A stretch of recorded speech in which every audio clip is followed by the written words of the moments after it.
සුබෝදෑසනක් වේවා මම WAS දේශප්‍රිය භාණ්ඩාගාරික රාජ්‍ය විධායක නිලධාරීන්ගේ ඒකාබද්ධ කමිටුව ඒ වගේම ශ්‍රී ලංකා අධ්‍යාපන පරිපාලන සේවා වෘත්තීය සංගමේ ලේකම් වශයෙන් කටයුතු කරනවා.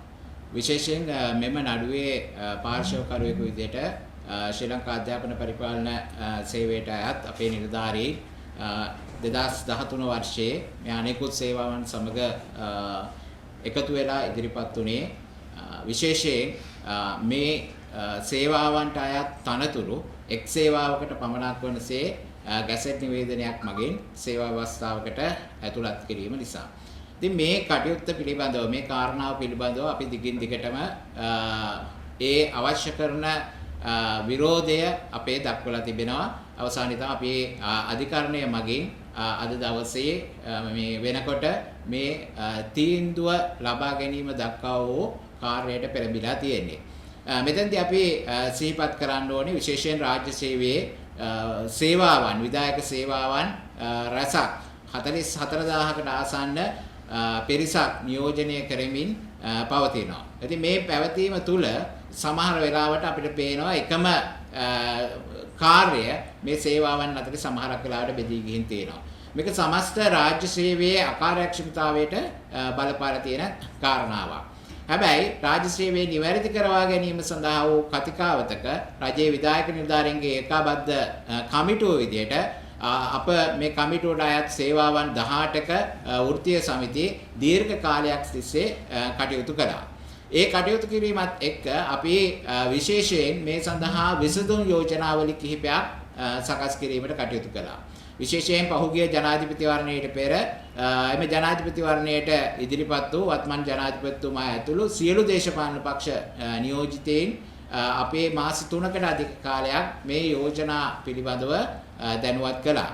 ඒ වගේම වර්තමාන රජයේ ප්‍රතිපත්ති ප්‍රකාශය තුලත් ඒ වගේම අනෙකුත් දේශපාලන පක්ෂ තම ප්‍රතිපත්ති ප්‍රකාශ තුලත් රාජ්‍ය සේවයේ කාර්යක්ෂමතාවය සඳහා වන රාජ්‍ය සේවයේ ප්‍රතිව්‍යුහගත කිරීමක් සඳහා වන යෝජනාවන් ඉදිරිපත් කරලා තියෙනවා.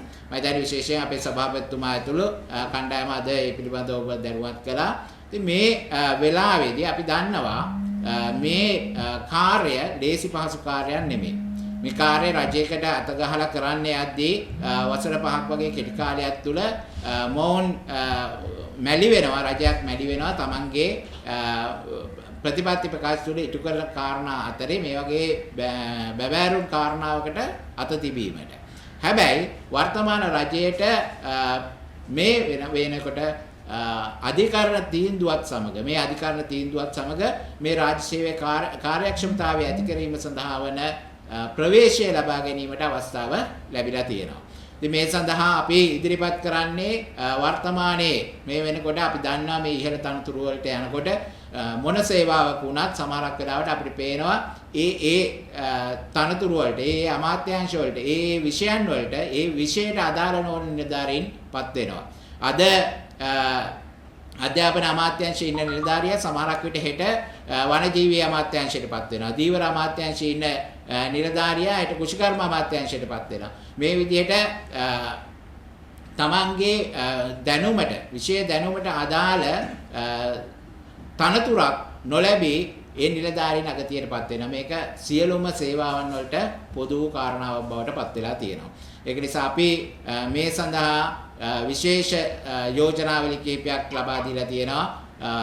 විශේෂයෙන් টপ මැනේජ්මන්ට් සර්විස් එකක් හදන්න ඉහළ කළමනාකරණ සේවාවක් සකස් කරන්න මේ සියලු සේවාවල නිලධාරීන් තමන්ගේ සුසුකම් සම්පූර්ණ කරගත්තට පස්සේ මේ টপ මැනේජ්මන්ට් සර්විස් එකේ පූල් එකට ඇතුළත් කරන්න. ඒ වගේම එතනින් ඊටාම සුදුසු පුද්ගලයා තෝරාගෙන තනතුරු වලට පත් කිරීමට අවශ්‍ය SOR හදන්න කියන කාරණාව. එතකොට අධිකරණය මගින් දීලා තියෙන්නේ මේ කියන කාරණාවට අදාළවම ශ්‍රේෂ්ඨ අධිකරණ තීන්දුවක් ලබා දීලා තියෙන්නේ. ඒක නිසා අපි විශ්වාස කරනවා මේ වර්තමාන රජයට අපි උදව් කරන්න ලෑස්ති. අපි කාලයක් තිස්සේ කතා කළා එක් රාජ්‍ය සේවයක් පිළිබඳව වන ප්‍රතිපත්තිය. අපි කාලයක් තිස්සේ කතා කළා টপ මැනේජ්මන්ට් සර්විස් එකක් ඉහළ කළමනාකරණ සේවයක් පිළිබඳව යෝජනාවලිය. මේ යෝජනා අපි අපේ පැත්තෙන් අපි ඉදිරිපත් කළා. අපි රජයට උදව් කරන්න ලෑස්ති මේ වෙලාවේ රාජ්‍ය සේවයේ ප්‍රතිසංස්කරණයක් තුලින් මහා ජනතාවට තමයි මේකේ අවසාන ප්‍රතිලාභය ලැබෙන්නේ. ඒ සඳහා වන ක්‍රියාමාර්ග ගැනීම සඳහා. ඒ වගේම අපි ඉදිරිපත් කරන අපේ පැත්තෙන් අපි කරුණු කියනවා වගේ මේ යෝජනාවන් මේවා සාකච්ඡා කිරීම සඳහා සියලු පාර්ශවයන්ට අවස්ථාව දෙන්න, මහ ජනතාවට අවස්ථාව දෙන්න, පෞද්ගලික අංශයට අවස්ථාව දෙන්න. ඒ සියල්ල තුළින් වර්තමාන රාජ්‍ය සේවයේ තියෙන චෝදනාවන්, මේ අකාර්යක්ෂමතාවය පිළිබඳව තියෙන චෝදනාවන් ඉවත් කළා රටටත් මහ ජනතාවටත් ඵලදායී රාජ්‍ය සේවයක් ඇති කර ගැනීම සඳහා වන ක්‍රියාමාර්ගයට අවතීර්ණ වෙන්න. ඒ සඳහා ශ්‍රේෂ්ඨ අධිකරණය මේ වග උත්තරකරුවන්ට වසර 2ක කාලයක් දීලා තියෙනවා. මේ වෙනකොට මාස 2ක් ඉක්මවා ගිහින් අවසానයි. තව මාස 20ක් තියෙනවා මේ සඳහා. මේ කාලය තුල මේ කටයුත්ත ඉවර කරන්න, මේ කටයුත්ත අවසන් කිරීම සඳහා වන ප්‍රවේශය ලබා ගන්න කියන යෝජනාව අපි ඉදිරිපත් කරනවා. විශේෂයෙන් රජයටත්, රාජ්‍ය සේවා කමිෂන් සභාවටත්, ඒ වගේම රාජ්‍ය පරිපාලන අමාත්‍යාංශය සහ කළමනාකරණ සේවා දෙපාර්තමේන්තුවට. බොහොම ස්තුතියි.